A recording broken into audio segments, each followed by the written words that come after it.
How does the cap look like with all the new signings? It's fine. There is less of it to go around, but you can afford to re-sign Zeke and Dak and Amari and some other players as well. The Cowboys have still, after Jalen and Lael Collins, plenty of money. And as for the Lael Collins part, it actually freed up money. Keep that in mind. All right, Illinois, do you think that Gallup has the talent to be a number one receiver if Cooper gets hurt during the season? I don't know if it's going to be like a true number one, at least not right away. But if it's only for a couple of games, I think the Cowboys can get by. I think you're going to see Michael Gallup have a true breakout season. Jason Crawford gets it here. Enough with the Zeke talk. Tell me about Lee and Tyron and Gifford and the other injuries. Jason, do you have notifications turned on? Because we did talk about this the other day. I'll recap it here though for you. It's also on the channel if you want more in-depth, but Gifford did not practice on Monday. Tyron and Lee and everyone else, they're fine. I actually think they're going to play week 1. They were at least limited or full practice participant on Monday. Gifford, though, Donovan Wilson, I don't think you see those guys in week 1. All right, Austin Lepper, or is it Leaper? I don't know. When do we take care of Dak, or do we not and wait on his production? I don't know. Great question. I don't know. There'd been some speculation. Maybe it's this week. I suppose that is a possibility. If it doesn't get done by week 1, I think the odds kind of drop pretty drastically. Just from an overall perspective, that point, it's kind of Dak's team is all in on proving himself this year and getting more. I wouldn't mind waiting, frankly, on Dak at this point, but we'll see. If you pay Zeke, just go all in and pay Dak at that point because you're not going to know one way or the other beyond what you already see on your team. All right, Eric, what does this mean for this? What does this signing mean for McGovern? He, of course, means that the Lael Collins signing. I don't know. He's just depth now? Look, I was wrong on this. I think almost everybody was wrong on this, frankly. When Connor McGovern was drafted, everyone kind of took it as, all right, Connor Williams is going to be your long-term right tackle. McGovern slots in next year at left guard. Maybe you try and even shop Lael beforehand. Instead, the Cowboys paid Collins, and unless Connor Williams regresses, you're kind of using McGovern as a backup, or if McGovern really shines, then you're stuck with Williams as the backup. I think for this season especially, Williams is your starter. I think he'll be much better this year. And McGovern's kind of the odd man out right now. He can play some center. Does he become your new just swing backup interior offensive lineman? I don't know. It's kind of a weird fit for McGovern. I guess they just love the value of him in round 3, and we overread the reason why they picked him. I don't know. All right, Michael Earl Medina III. Will the Cowboys make the playoffs this season? Of course they will. I actually do think they make the playoffs this year. Of course, I'm not going to project injuries, so why even factor that in? The talent's there. I think they have more than enough ability to not only win the NFC East, but make a deep run at the Super Bowl this season. All right, guys, you might not be aware, Wednesday is National Newspaper Carrier Day. But here's the thing, nobody reads the newspaper anymore. So don't get your news from an outdated newspaper that has no idea what's going on because internally their reporters are disagreeing. Use the internet instead. Subscribe to the Cowboys Report and we'll keep you covered. You don't have to wait to get your paper in the morning. Also, no one reads it. Just get it all here on YouTube. YouTube.com/Dallas Cowboys Report. Links there if you need it, but hey, we're on YouTube, so just hit the subscribe button right now. Again, if you're a newspaper carrier, congrats on your day. Also, get a new job because you're outdated, but hey, use the internet instead. The link below is to subscribe. Get your news here on the Cowboys Report. All right, DJ47. What free agent do you want to give a shot to? I mean, if his heel ever checks out medically, I'm interested in Eric Berry, but there's a reason nobody signed him, and it is now September 3rd. Now, I would say after week 1, watch out for an Eric Berry signing just because of the vested veteran ordeal. You can cut him later without paying him his full salary. It's complicated, I know, but just watch out for after week 1. But beyond Eric Berry, there's not a lot of great guys out there, especially for this talented team. All right, Richard What kind of numbers do you see Dak putting up against the Giants? Full disclosure here to start.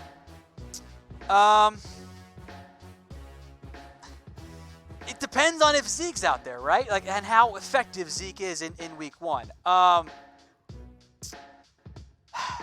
think he puts up good numbers. I think more than good enough to win the game.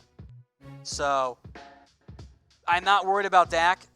How about this? Fantasy-wise, he should start in every league. He is going to put up top 12 fantasy numbers overall, so just keep that in mind overall. I think he puts up good numbers. I wouldn't be stunned if they were great numbers, but a lot of it depends on what the offense looks like, who's out there for the Cowboys. So, I don't, 250 passing yards, couple touchdowns with some yards on the ground. I think that makes some sense there. All right, David DePaul. Should we draft a cornerback with our first? Funny you should ask, David. I did put out a 2020 NFL mock draft on the main Chat Sports YouTube channel. Go check it out. It's available. If you type in just really 2020 mock draft, it'll probably pop up on YouTube anyway. But I'll make note, I actually did have a cornerback going to the Dallas Cowboys. I had Trevon Diggs out of Alabama, who's long and lanky and fast, and that kind of feels like the Chris Richard scheme, doesn't it? And Diggs, really good cornerback. He missed part of last year. He's going to impress this season. All right, Beyond Missouri, or however you say your first name, Beyond or Bijan, I'm sorry, I botched it. Thank you for the super chat. What is your expectation for the red zone offense? It should be top 10, right? I know they were terrible last year, but this is a team that's invested more than any team in their offensive line. They've got a running quarterback, one of the best running backs in the NFL, if not the best back in the NFL. All of those together say top 10 red zone offense. Last year they were bottom 5. So I think you end up seeing a top 10 red zone offense. If we don't, I'm going to be pretty darn disappointed, because that means the offense underachieves overall, because you got to actually score touchdowns to win games in the NFL. All right, guys, our friends over at BetTSI have hooked us up with a great offer. Free $25 to bet at chatsports.com/bet. All you got to do is use promo code BOYS25. Yeah, no deposit to get it. Free $25 to bet. So if you haven't bet on sports before, this is your opportunity. It is free and legal, of course, by the way. Chatsports.com/bet. Promo is BOYS25. Yeah, free $25 to bet, and go bet on the Giants to lose to the Cowboys, right? That's a good way to make money. All right, Mike Fletcher. Do you think Amari gets paid this season or over the offseason? With where we sit right now, I lean a lot more towards Cooper gets paid after the season ends. You might have the ability to use 2 franchise tags, your normal franchise tag and the transition tag. It's a CBA quirk for this upcoming offseason. Cooper, I think, is the front runner for now to get one of those deals here. All right, Emil, do you see Pollard playing a good amount of snaps week 1, no matter the case? I guess it depends on what your definition of good amount is. But yes, I do think you see Pollard out there playing week 1 as a rotational back and also as maybe a key special teamer as well. You get a drink here. Noob Gamer. After Donovan Wilson recovers from his injury, when and how much does he play this season? You're not going to like my answer. Given with the way the coaching staff feels about Jeff Heath, and I'm not saying I agree, I kind of get the feeling it might take an injury to Heath to see more of Donovan Wilson. Now, the Cowboys in the past have utilized a big nickel package featuring multiple safeties out there. Doesn't make as much sense when your linebacking core is the best in the NFL. You want Lee and Van Der Esch and Jalen out there a little bit more than other teams would want, having multiple linebackers on the field, even if it's just 2 of them. So I do think you have a scenario where he plays, but I'm fearing in terms of starter, it might take an injury to see Donovan Wilson become a starter for the Cowboys. All right, Jacap first, do we have the best overall offensive line and D-line in the NFL? You're not going to like my answer again, guys. You're not going to like it. It's the Eagles. But it is. Look at their defensive line. It's like offensive line, I think, is pretty close, especially if Connor Williams plays up to expectations this year. That's more of a push. But as much as I love Tank, they got Fletcher Cox and Brandon Graham and all these great linemen out there. It's the Eagles. I know. I'm sorry. I'm sorry, okay? I'm sorry. All right, Trevor, 1 to 10. That's a good one. How confident do you feel about Kellen Moore at OC?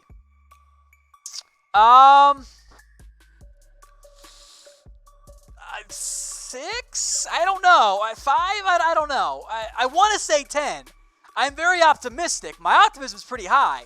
My confidence, though, I don't know. I just want to see it first. Like, I believe we're going to see a more Dak-friendly offense, but I was so burned last year by, for months we heard Dak-friendly, more RPOs, play action, read options, run, all of that, and we didn't actually see it. Now, we saw it in the preseason when Terran Christian was out there, so I'm optimistic, but I just need to see it first. There's a very good chance after week 1 I'm at a 10. I hope I'm there, but I need to physically see it with my own eyeballs out there of Kellen Moore being the guy and being the coordinator that we need. And frankly, I don't think that much change is needed. I don't think you're going to see that much change. Like, I think you're going to see a little bit of different dressing here. Like, and the great question here for you guys, go and rate in that you already are in the comment section, but you're not going to see a totally new, brand new offense. That doesn't even really exist. But you're going to see different dressing. You're going to see a lot more play action, different types of play calls at different times, even though those plays already exist, and a lot more motion, which is well overdue for the Dallas Cowboys. I kind of want to see it actually happen. So let me know, guys, what your confidence level is from a scale of 1 to 10. Hey Cowboys fans, thanks for watching the Cowboys Report. If you haven't already, click right here to subscribe to our channel for all the best Cowboys coverage on the internet. That's news, rumors, highlights, mailbags, film studies, and a whole lot more. And I'm making your lives a little bit easier as well with the next Cowboys Report video right here.